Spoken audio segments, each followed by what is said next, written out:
Debo comenzar agradeciendo absolutamente todas las intervenciones que he escuchado de los senadores y senadoras que han intervenido en este debate que se suscita a raíz de el reconocimiento de verdad que hicimos el día de ayer. Me parece que el propio desarrollo del debate eh, resalta la importancia que tiene la decisión que hemos tomado desde el partido FARC en relación a refrendar nuestro compromiso con la verdad. Quiero comenzar diciendo que no siento tener ningún conflicto ético o moral como senador de la República por el hecho de haber pertenecido a una organización insurgente. Conocemos demasiado la historia de nuestro país, hemos hecho parte de ella como para ignorar que el origen de todos los partidos, absolutamente todos los partidos eh, en Colombia han tenido que ver con la guerra. Pudiéramos remontarnos al siglo XIX y es en los conflictos armados internos entre colombianos que están las bases del surgimiento del Partido Liberal y del Partido Conservador. Toda, absolutamente toda la política colombiana ha estado cimentada y atravesada por la guerra, por los odios, por la violencia, por la exclusión, por crímenes, incluidos crímenes de Estado. Entonces no puede haber ese tipo de medición ética y moral para quienes hacemos parte del escenario político nacional, ni de ningún partido, porque esa ha sido nuestra historia. Y si queremos, a partir de ese tipo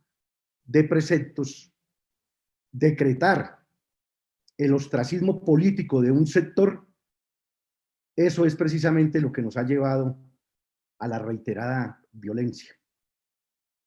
Cuando yo llegué al Senado de la República a sentarme en la Comisión Primera, lo hice por un camino distinto al de todos quienes hoy en día ocupan una curul en esta comisión, por el camino de un acuerdo de paz. Un acuerdo de paz que busca cerrar un conflicto de más de medio siglo contra el Estado colombiano alzados en armas. Pero no podemos desconocer, y ustedes no lo desconocen, honorables senadores y senadoras, que esa prolongada confrontación armada hunde sus raíces en la historia de violencia de nuestro país. Es en la violencia política del mediados del siglo pasado que comenzó, entre otras cosas, con el asesinato, un magnicidio de un líder liberal, Jorge Eliezer Gaitán, pero que traía también raíces de más atrás, desde la década de los 30, la violencia que se generalizó en el campo colombiano, en las disputas por la tierra. Y entonces esa ha sido nuestra historia, nuestra trágica historia. Y por eso quizás es que cuando en el Acuerdo de La Habana pactamos decir verdad, se desataron inmediatamente todas las furias y todas las pasiones para evitar que esto que está sucediendo hoy pudiera suceder. Porque si a algo le ha tenido pavor y miedo la clase política que ha regentado el poder históricamente en Colombia, es a la verdad. Y entonces, cuando nos sentamos aquí en esa curul, llegamos por ese camino distinto, por el camino del acuerdo de paz, soportando sobre nuestros hombros una responsabilidad inmensa. No desconocemos eso tampoco. una responsabilidad inmensa desde el punto de vista histórico y desde el punto de vista político. Primero, porque no buscamos llegar a esta curul disputando el favor de los colombianos en las urnas, sino representando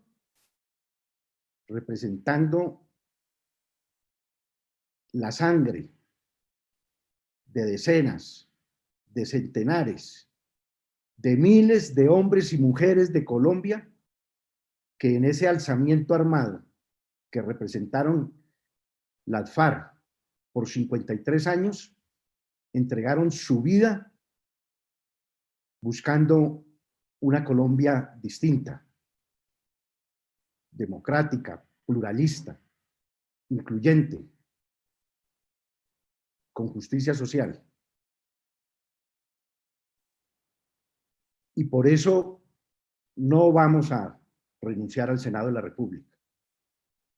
porque nos sentimos honrados de representar en esta curul esa sangre de esos héroes que algún día la historia de Colombia habrá de reconocer. Ese es el peso histórico que llevamos sobre nuestros hombros. Pero también tenemos el peso histórico de ser protagonistas de una oportunidad histórica que surge del Acuerdo de La Habana. Y es la posibilidad de que mediante la implementación integral del acuerdo logremos los colombianos por fin sentar las bases para la construcción de ese verdadero Estado nacional que no ha sido posible construir en más de 200 años luego de que se sellara la victoria de las armas patriotas con la derrota del Imperio Español. Y no hemos ignorado en ningún momento, sin buscarlo, repito, que terminamos viviendo y protagonizando responsabilidades que jamás nos imaginamos cuando a la edad de los 17 años tomamos la decisión de empuñar un arma para buscar un cambio y una transformación histórica en nuestro país. Pero la asumimos con el convencimiento que, agotada la posibilidad de la transformación de la nación por la vía de las armas, estábamos obligados a seguir buscando esa transformación por la vía de nuestra participación política en el marco del régimen político actual colombiano, que a pesar de que no se ha cumplido en términos de la transformación política que se acordó para precisamente ampliar, profundizar el marco de la democracia que permita que esas fuerzas sociales y políticas que históricamente han sido excluidas, más otras que van surgiendo con el desarrollo del país, puedan también tener cabida en el debate político democrático y en aportar su propia visión y perspectiva a la construcción de una nueva Colombia. Y aún así, a pesar de la perfidia del Estado colombiano, a pesar de que nos tocó enfrentar la adversidad de un gobierno enemigo de ese acuerdo, a pesar de que 231 de los compañeros que firmaron la paz dejaron las armas, han caído en un gota a gota macabro, porque creyeron en la palabra y en el compromiso del Estado de protegerle la vida, nos hemos mantenido incólumes en esa decisión. A pesar de que no se ha cumplido ninguno de los puntos del acuerdo, siempre tuvimos claro que cuando firmamos el acuerdo no íbamos a renunciar a que se materialice todo lo que allí está pactado tarde o temprano, porque estamos seguros que, por pequeño que parezca ese acuerdo, es el camino de entrada a la grandeza de un nuevo momento histórico para nuestro país. Estamos claros que mientras no resolvamos la tenencia latifundista de la tierra, mientras no se haga una reforma política en este país, mientras se siga asesinando y negando las garantías a la vida a los sectores históricamente excluidos, mientras sigamos presos de un modelo económico que obliga al campo colombiano a tener que vivir del cultivo de la hoja de coca, y mientras no hagamos ese alto en el camino de nuestra historia